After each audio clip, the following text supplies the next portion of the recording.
There's a plant growing in the cracks of parking lots across America that contains more nutrition than most vegetables sold in grocery stores. It thrives in 120-degree heat. It survives on rainfall that would kill wheat. It produces food without fertilizer, without pesticides, without irrigation systems. One plant generates enough seeds to feed itself forward for 40 years.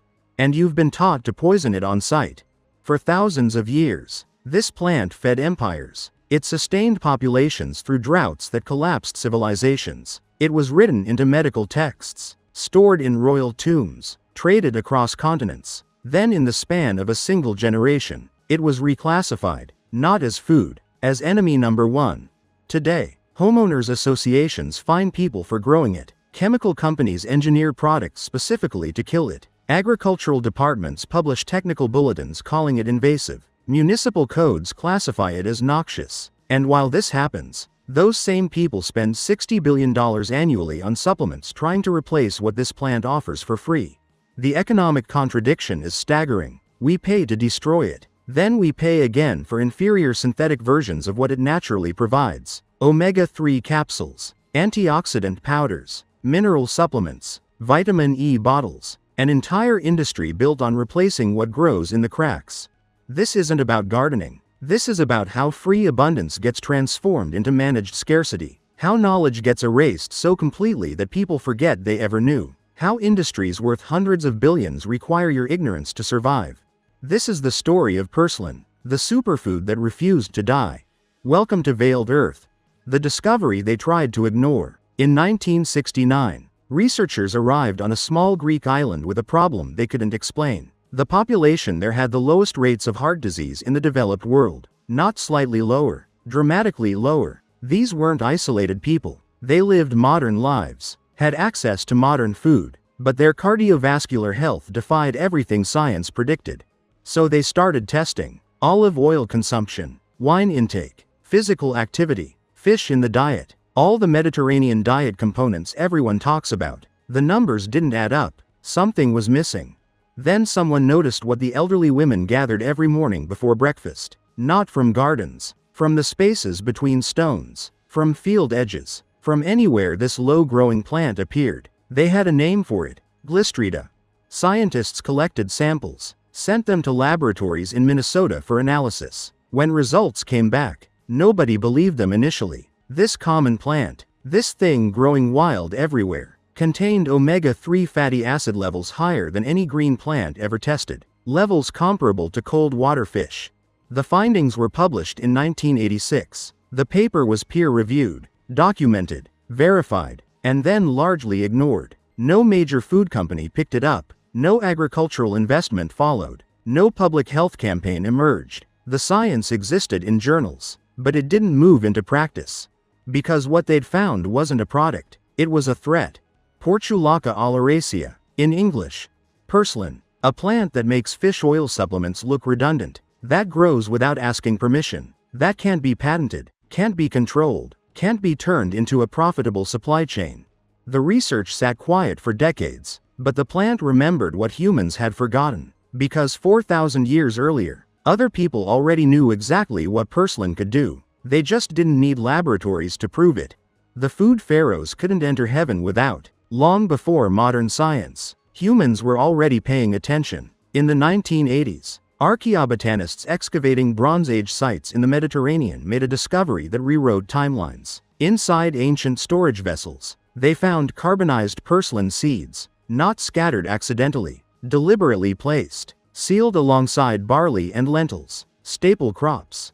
The carbon dating was precise, more than 4,000 years old. Purslane wasn't surviving at the margins of human activity. It was being managed intentionally, harvested deliberately, stored as food. The pattern repeats across continents. In Ozark cave systems, archaeologists uncovered seed caches exceeding 12,000 years in age. Among them, purslane seeds, stored with squash and sunflower. Plants we know were cultivated intentionally, not survival rations. Strategic food storage. Ancient Chinese medical texts dating to 2000 BCE list purslane as a superior herb, not for emergencies, for daily health. They called it ma kai xian, the horsetooth vegetable. Instructions for preparation appear in texts spanning 3 millennia. No interruption, no forgetting. Indigenous peoples across the Americas recognized purslane instantly. The Hopi called it verdolaga. The Navajo gathered it fresh. Australian Aboriginal groups harvested it continuously for tens of thousands of years. Every culture that encountered this plant independently reached the same conclusion. This was food, not famine food, not desperation food, integrated food. Which raises an uncomfortable question. If humans across every inhabited continent recognized purslane as valuable for thousands of years, what changed? Why did one generation decide it was worthless, or worse, dangerous? The answer isn't found in ancient ruins. It's found in what happened after World War II, when chemical companies needed new markets and American suburbs needed a new religion. The biology they don't want you to understand. At first glance, purslane looks unremarkable, low-growing, sprawling across ground level, thick, succulent stems that seem fragile, small paddle-shaped leaves, smooth and rubbery, tiny yellow flowers that open briefly in morning light. Nothing about its appearance signals importance, and that's the deception. Because beneath that ordinary exterior is survival technology most crops don't possess. Purslane uses CAM photosynthesis, crassylation acid metabolism. Most plants open their stomata during daylight to absorb carbon dioxide. That process costs them water. In heat, in drought, that water loss becomes fatal. Purslane does the opposite. It opens stomata at night when temperatures drop and moisture loss minimizes. It stores carbon dioxide internally as organic acids. Then during daylight hours, it photosynthesizes with stomata sealed. No water escapes. No stress response triggers. No collapse occurs. That single adaptation changes everything. It allows purslane to survive on annual rainfall amounts that would kill conventional crops. Researchers have documented purslane thriving on just 2 inches of rain per year. Less than Death Valley receives. Less than wheat needs by a factor of 10. Heat tolerance is equally extreme. Field studies show purslane continuing to grow and produce in temperatures exceeding 45 degrees Celsius. That's 113 degrees Fahrenheit. Lettuce wilts at 85. Spinach bolts at 80. Most leafy greens die in sustained heat. Purslane flourishes. Then there's soil tolerance. Purslane grows in compacted dirt where root crops fail. It tolerates pH ranges from 4.5 to 8.0, acidic to alkaline. It thrives in disturbed soil, construction rubble, roadside gravel, conditions where conventional vegetables starve. And reproduction? A single mature purslane plant produces up to 240,000 seeds in one growing season. Those seeds don't expire quickly. Under typical soil conditions, many remain viable for 4 decades, 40 years. You can till soil today and purslane will germinate from seeds deposited before you were born. But seeds aren't the only strategy. Every stem segment that contacts soil can form roots. Cut purslane, pull it, fragment it. Each piece has regenerative potential, which is why eradication fails so reliably. Herbicides kill visible growth. Tillers break it into pieces. Mowers spread fragments further. The more aggressively purslane is attacked, the more opportunity it has to multiply. Chemical companies know this. That's why they recommend repeated applications, year after year, just to achieve 90% control, not elimination. Control. This isn't accidental resilience. This is adaptation to chaos, to heat, to scarcity, to disturbance. Purslane evolved for exactly the conditions modern agriculture is increasingly facing. And that's the real threat. Not that purslane competes with crops, that it exposes how fragile industrial agriculture actually is. The nutritional profile that destroys industries. When researchers finally stopped treating purslane like a nuisance and started measuring it properly, the numbers were difficult to ignore. In 2014, University of Texas researchers conducted comprehensive nutrient density analysis across 47 fruits and vegetables. They ranked foods by powerhouse nutrient content. Purslane scored at the top. Start with omega-3 fatty acids. Leafy greens aren't supposed to contain meaningful amounts. Most don't. Purslane contains 400 milligrams of alpha-linolenic acid per 100 grams of fresh leaves. That's the plant-based omega-3 associated with cardiovascular health, inflammation reduction, cognitive function. Compare that to fish oil supplements. Standard capsules contain 300 to 500 milligrams per dose. Retail price: $40 for a 60-day supply. Purslane gives you equivalent amounts in a handful of fresh leaves. Free. Growing in cracks. But it doesn't stop there. Beta-carotene content in purslane exceeds carrots on a per-weight basis. 7 times higher. Beta-carotene converts to vitamin A in the body, essential for vision, immune function, cellular health. Vitamin E content is unusually high for a leafy vegetable. Vitamin E is a fat-soluble antioxidant typically associated with nuts and seeds, not greens. Purslane contains it abundantly. Then there are betalain antioxidants, compounds usually found in beets, studied for their role in reducing oxidative stress and inflammation. Purslane contains them naturally. Mineral profile follows the same pattern: potassium, magnesium, calcium, iron, not trace amounts, nutritionally significant concentrations, the kind you're told to buy supplements for. And there's something unexpected: melatonin, the hormone regulating circadian rhythms and sleep cycles. Purslane contains melatonin levels 10 to 20 times higher than most vegetables. Naturally occurring. No extraction required. All of this packaged in a plant that's 93% water. Purslane hydrates while nourishing. Valuable in hot climates where dehydration and mineral depletion occur simultaneously. One researcher described it simply: a multivitamin you can grow in a sidewalk crack.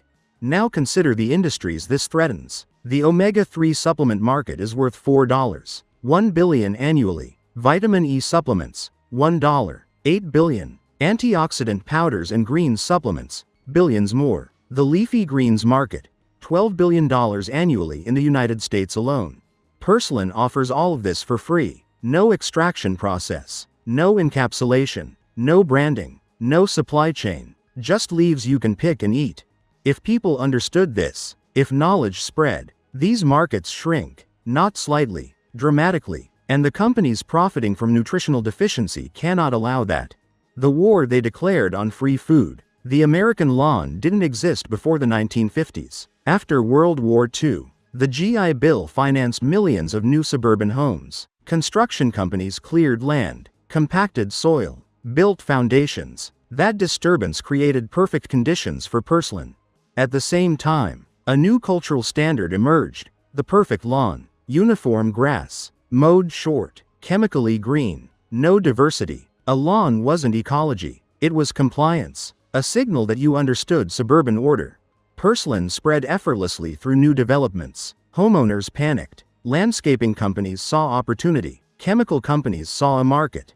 The herbicides were ready. 2,4-D. Developed during World War II for crop destruction. Biological warfare applications. After the war ended, chemical manufacturers needed new revenue streams. Lawns became the battlefield. Weeds became the enemy. Scott's Company, now a $3.2 billion corporation, led the marketing campaign. They sold the idea that weeds represented failure, that a diverse lawn meant neglect, that purslane was invasive, aggressive, something requiring chemical intervention. The language was deliberate: invasive, noxious, pest, words that trigger disgust, that bypass rational analysis, words that justify poison. Then homeowners associations codified the ideology. By the 1980s, millions of Americans lived in WA communities with bylaws prohibiting noxious weeds. Purslane appears on those lists regularly. You can be fined for allowing food to grow on property you own. Municipal codes reinforced this. Agricultural extension offices published bulletins teaching people to identify purslane so they could destroy it more efficiently. Land-grant universities received funding to research purslane eradication methods.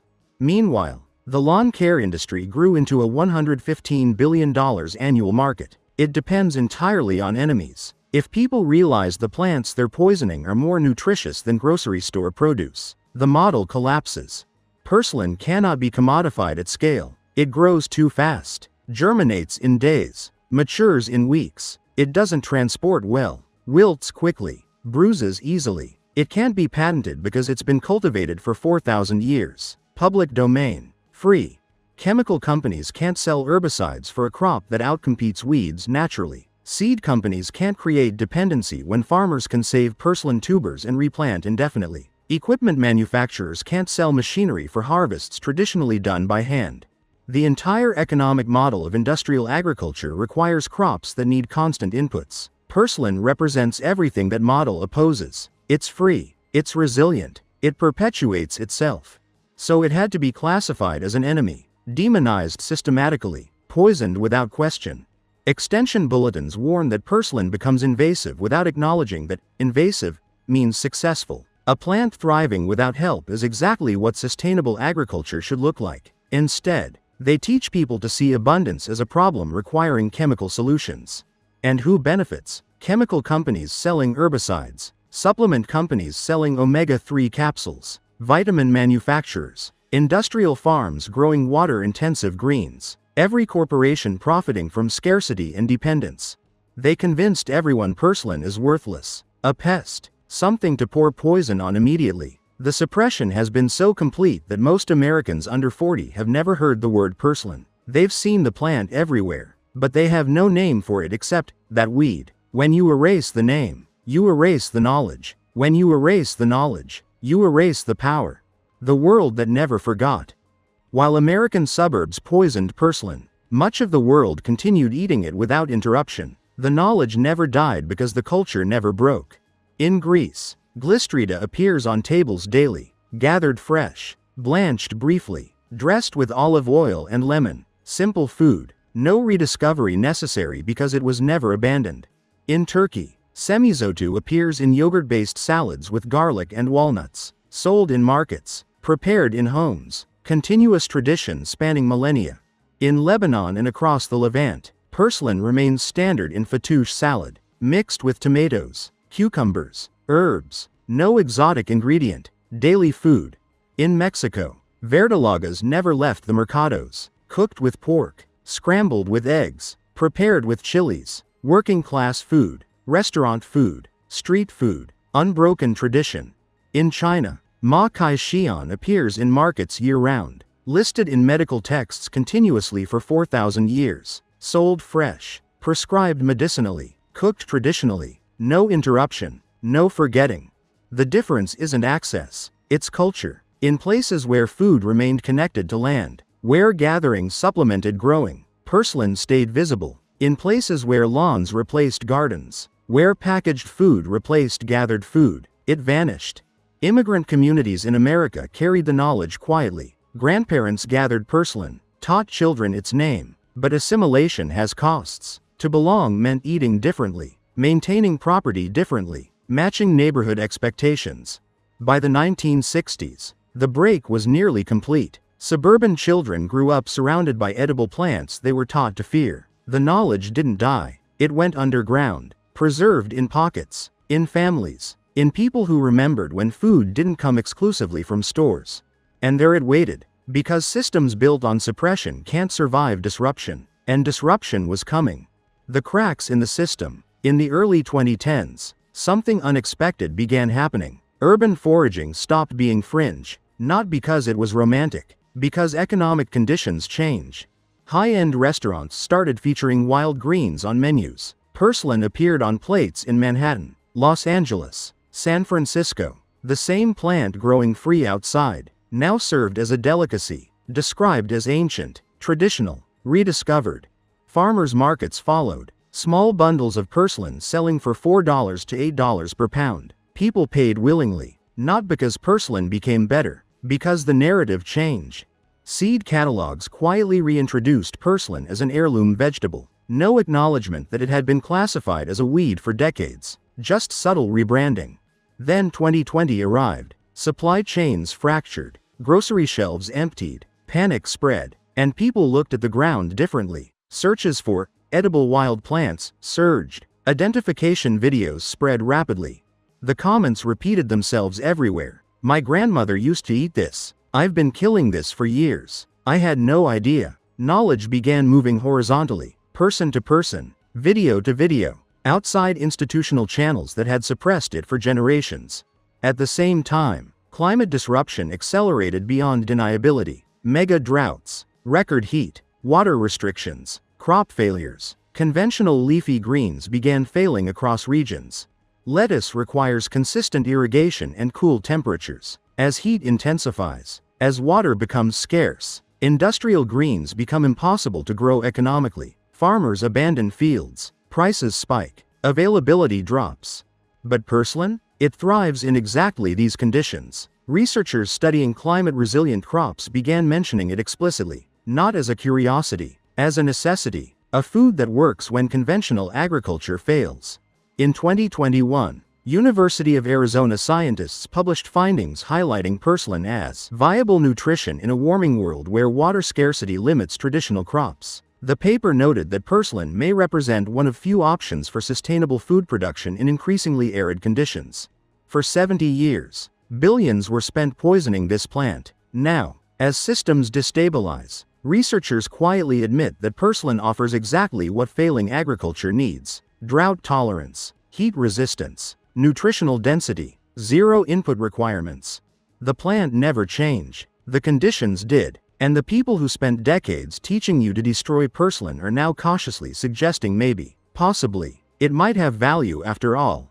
No apology, no acknowledgement, just subtle repositioning.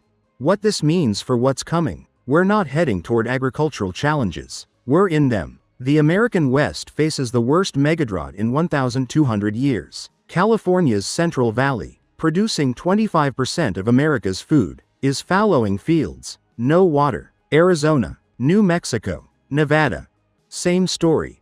Conventional agriculture depends on stability, predictable rainfall, moderate temperatures, reliable water access. Those conditions are disappearing, and crops selected for industrial efficiency don't adapt quickly, they collapse. Lettuce needs consistent irrigation. Spinach bolts in sustained heat. Most leafy greens require specific conditions or they fail entirely. The infrastructure supporting them: vast irrigation systems, climate-controlled greenhouses, refrigerated transport. All of it requires resources becoming scarce or unavailable. Purslane requires none of that. It survives on rainfall amounts that would be classified as drought. It thrives in heat that kills conventional crops. It grows in degraded soil without fertilizer. It produces nutrition without asking for anything. This isn't theoretical. In regions already experiencing water scarcity, purslane grows wild while farms fail. In urban areas where food deserts expand, purslane appears in vacant lots, offering free nutrition while stores close. The plant that was classified as enemy number one for 70 years may be one of few foods that continues producing as systems destabilize. And the people who poisoned it, who taught children to fear it, who built billion-dollar industries around its destruction, they're slowly, quietly, acknowledging this reality. But they're not giving you the knowledge freely. They're repackaging it, selling purslane seeds as heirloom varieties, marketing forage purslane at premium prices, finding ways to commodify what was always free. Because if purslane remains free, if knowledge spreads without control, if people simply start eating what grows naturally, the dependencies collapse. And dependencies are how control is maintained. What you do next. This isn't about rejecting modernity. It's about remembering what modernity deliberately erased. Here's what reclaiming that knowledge looks like practically. Learn to recognize purslane. Thick, jade-colored stems sprawling close to ground. Small paddle-shaped leaves. Rubbery texture. Tiny yellow flowers that open briefly in morning. Once you know its form, it stops being invisible. You'll see it everywhere. Stop poisoning it. What you destroy shapes what survives. Every time you spare purslane, you're preserving food security, your own and potentially others.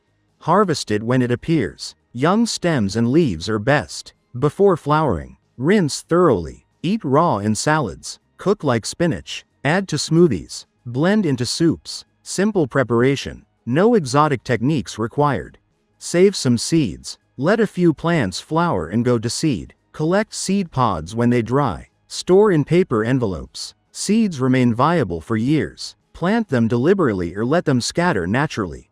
Teach your children its name. Names carry memory. Memory carries power. The moment something has a name, it stops being disposable. A child who knows purslane is food will never poison it unknowingly.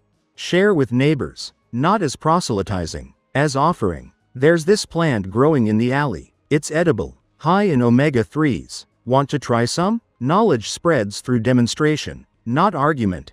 Document what you learn, when you harvest, where it grows best, how you prepared it. Create records. Because institutional knowledge failed, community knowledge survives. Understand what you're actually doing. This isn't gardening advice. This is undermining dependencies that require your ignorance to function. Every person who stops buying omega-3 supplements because they eat purslane represents lost revenue. Every lawn that tolerates purslane instead of poisoning it threatens lawn care industry profits. The system depends on you not knowing. Your knowledge is the threat they can't eliminate with herbicides.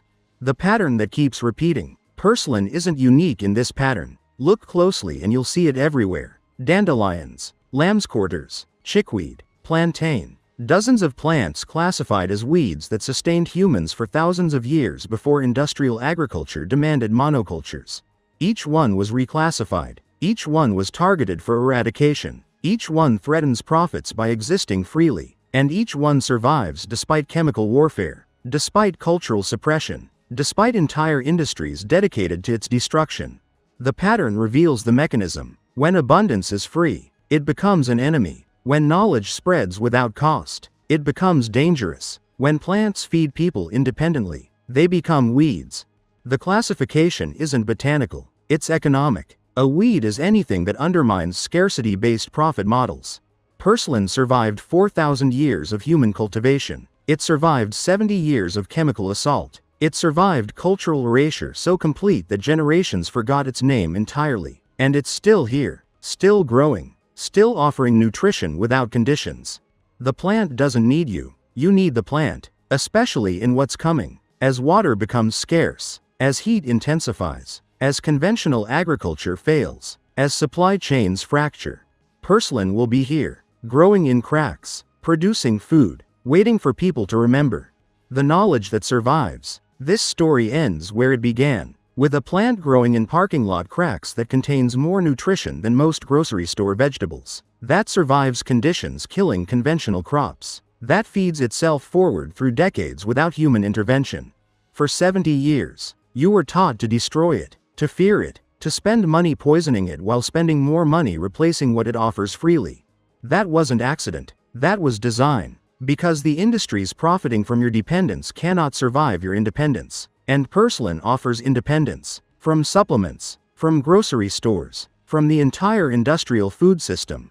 That's why it was classified as a weed. That's why children grew up not knowing its name. That's why billions were spent convincing you it was worthless.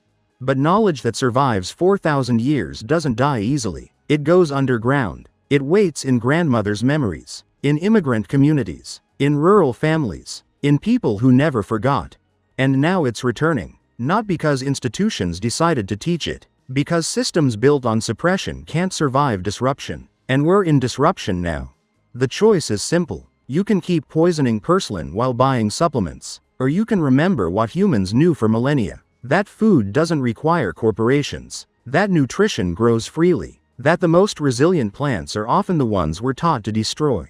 Purslane survived without you. It will survive without this knowledge spreading. But you might not survive without it.